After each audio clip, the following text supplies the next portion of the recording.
You are listening to I Am Refocused Radio with your host, Jemele Reed. This show is designed to inspire you to live your purpose and regain your focus. And now, here's your host, Jemele Reed.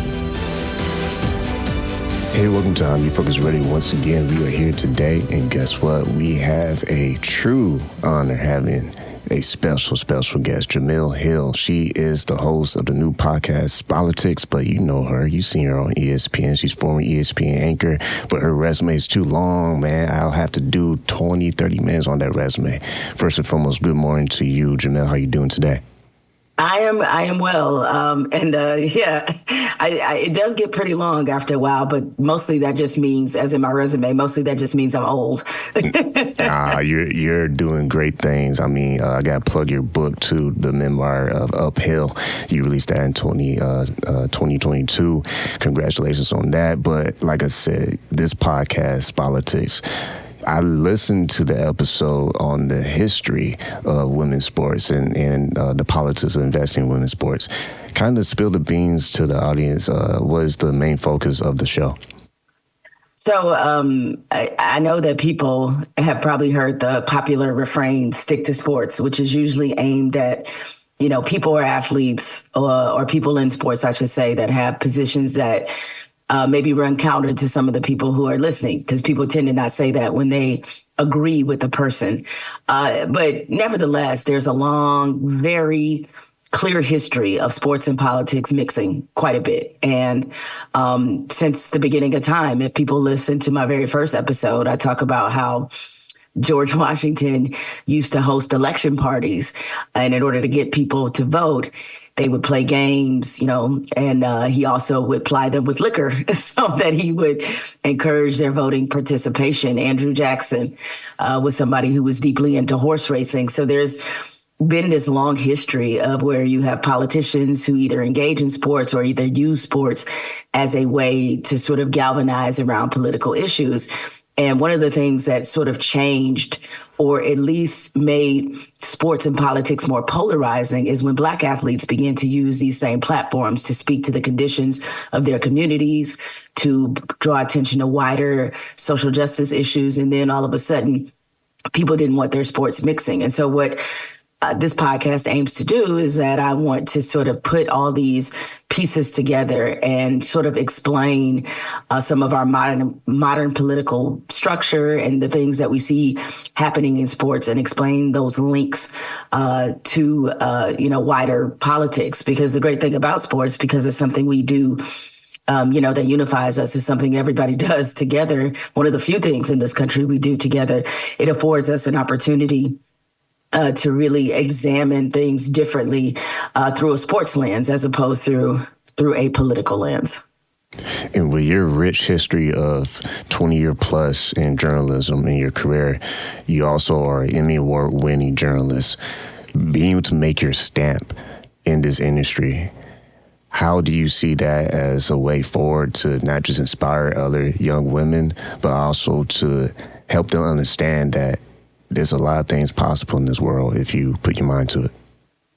Well, I think, especially at this iteration of my career, I've been fortunate and blessed enough to be able to do the things I want to do as opposed to doing things that I don't, want to do. As I often say, is that, the great part about this stage of my career is that I work with people and not necessarily for people. And the way you get to that point is that, you have to put in the work. And, before I got to this portion of my career, I have 20 plus years of credibility sort of stored up. A lot of people think that these kind of journeys happen overnight, but they happen through time and through evolution and through pivoting and through a lot of different things. And so I hope anybody who looks at my career, understands that it took a lot to get here. And even though people tend to latch on to the glamorous parts of your career, they look at my time at ESPN or, as you mentioned, me writing a book, or the fact that, I currently have a television show on True TV. That's a sports show. It's like they look at those sorts of things, and sometimes they can miss the process it takes to get to that part of it. And so what I would tell young people especially is that the process is the part you have to embrace, is that whatever it is you're doing in life, you have to love it just as much when maybe you're not making as much money. Maybe it's not really as glamorous or appealing to outsiders. Yeah, I often say that I love this job just as much as I did when I was 20 years old and getting paid $30 a story to cover high school sports. The love has not changed for journalism and particularly for sports writing and sports storytelling. And I think because it's really something that has been a lifelong passion, it's been able to power me through whatever ups and downs happen in the industry or, other pivots that I've had to make. We're talking to Jemele Hill, the host of the new podcast, Spolitics. And if I can call you a GOAT, you're one of the GOATs, if I could say that, because... Well, I appreciate that. Because when I saw this, I said, wow, I get to talk to her. Oh, my God, I can't be a fan. But just understanding the process of all the things you had to go through as a person to get to where you are today. Before we close, kind of touch on that, how that plays a role in your journalism and how that plays a role in you being ambitious to keep proving people wrong. Well, for those who read my book, my memoir, Uphill, I'm going through a lot of the personal struggles that I had to endure. My parents were both recovering drug addicts.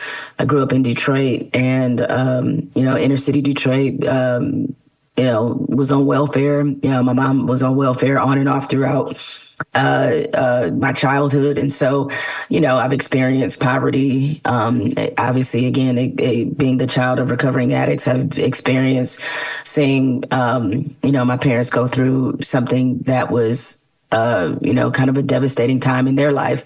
And, all those battles and all those struggles that I had to endure really prepared me for the moments that I would face later on in life. And it's allowed me, or rather I should say it's blessed me with an amazing amount of perspective.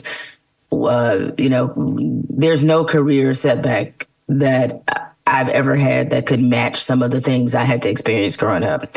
And I think that allows me to not get too high and not get too low about some of the things that I experience. And it's important that we sort of keep, even with professional desires, sort of keep a certain amount of perspective, even when we experience failure or setbacks or just get frustrated just in general. And so because of what I did experience growing up, I think it's allowed me to be able to weather, quite a bit professionally. So, I've told my mother this many times, is that I understand that she would never have wanted me to see some of the things that I did, but I'm also grateful that I did because I would not have wanted, despite some very painful lows in my childhood, I would not have wanted it to go another way.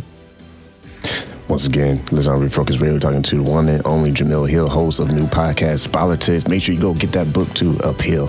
Once again, thank you for your amazing time this morning and wish you the best. I appreciate it. Thanks for the conversation.